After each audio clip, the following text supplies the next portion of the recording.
not diminish and make less the value of people's property, people's labor, etc. That is haram. And so this money, which is losing value, is by the definition of the Quran haram.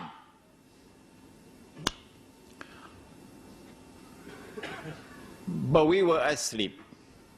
Let me include myself in it so nobody will be angry with me. We were all asleep. And we didn't recognize we were being taken for a ride. But had it been an African American, you must have heard his name, a man named Malcolm X. Oh, he used to see with two eyes. Oh, yes. Had it been Malcolm, Malcolm would have asked, who took my money? And how did they take it? And then it would have become clear that my loss was somebody else's gain. Let me repeat that. When my money could no longer buy a camel, it could only buy a donkey. The value of my labor has been diminished by half.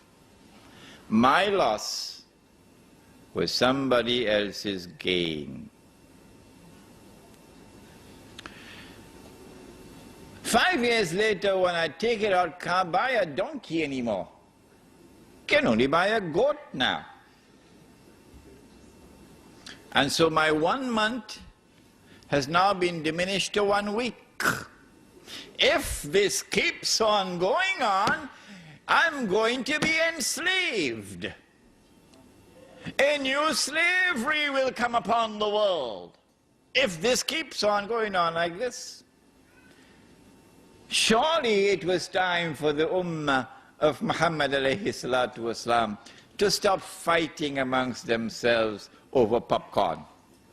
Because that's what they're doing. Fighting over popcorn.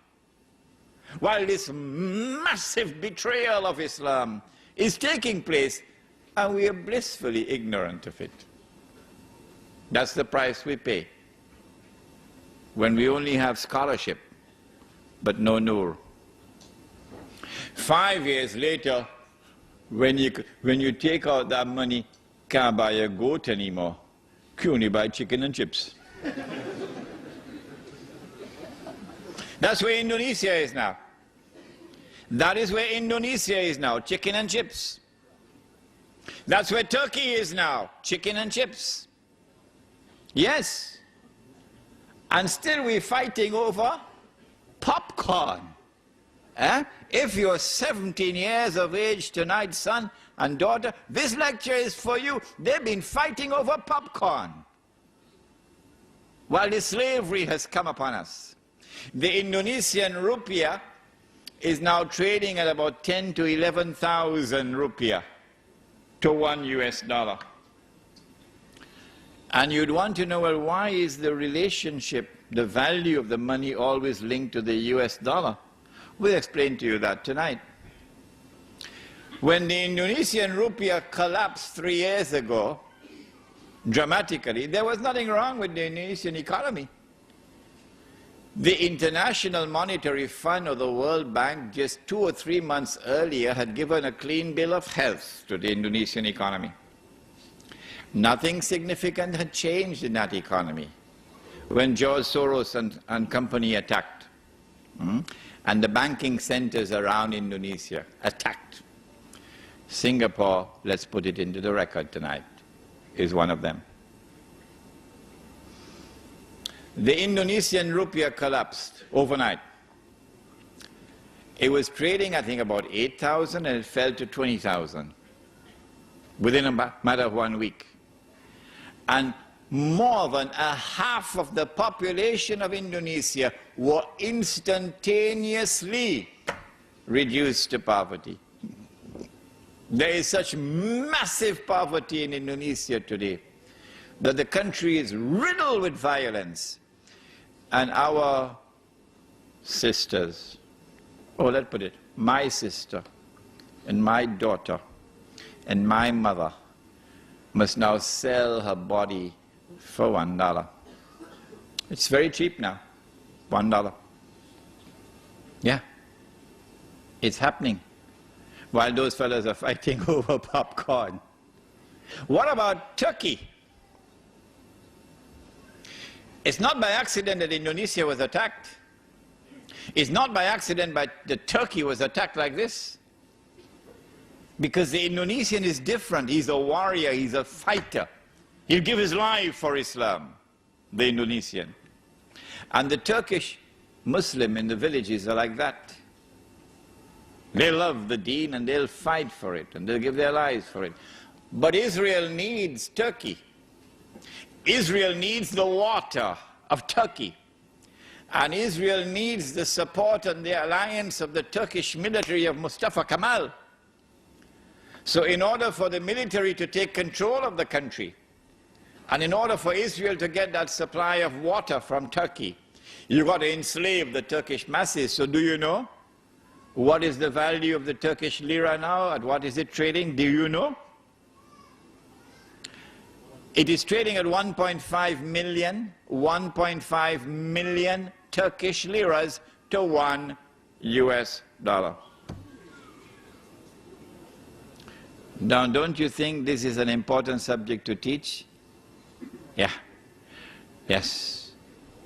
And there are those who now will have to teach this subject after I leave Australia. Yeah. 5 years later, we take out the money, can't buy chicken and chips anymore. No? You don't believe me? It's coming. It's coming, it's around the corner. You can't buy chicken and chips with it anymore. You can use it as wallpaper.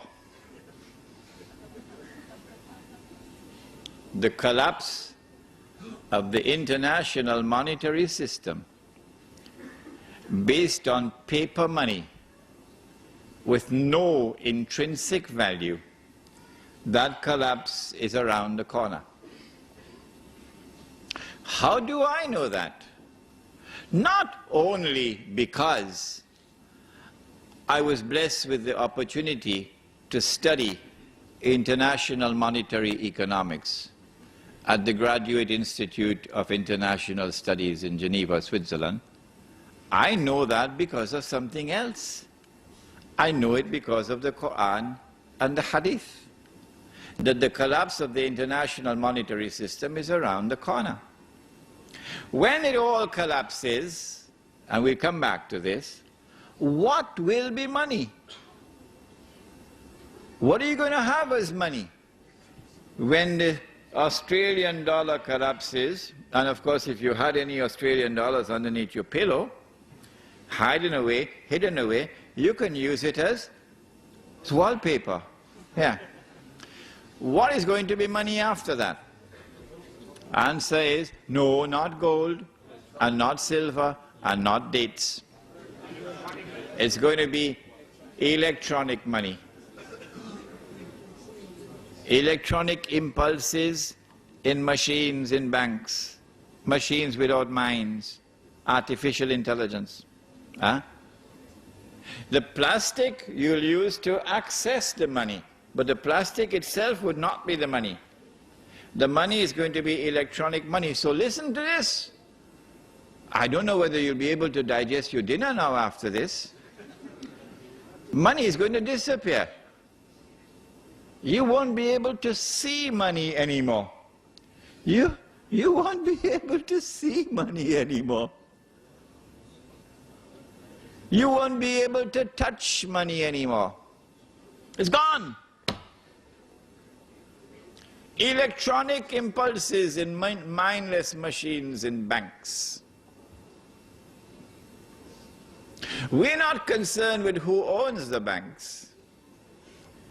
We're concerned with who controls the banking system around the world.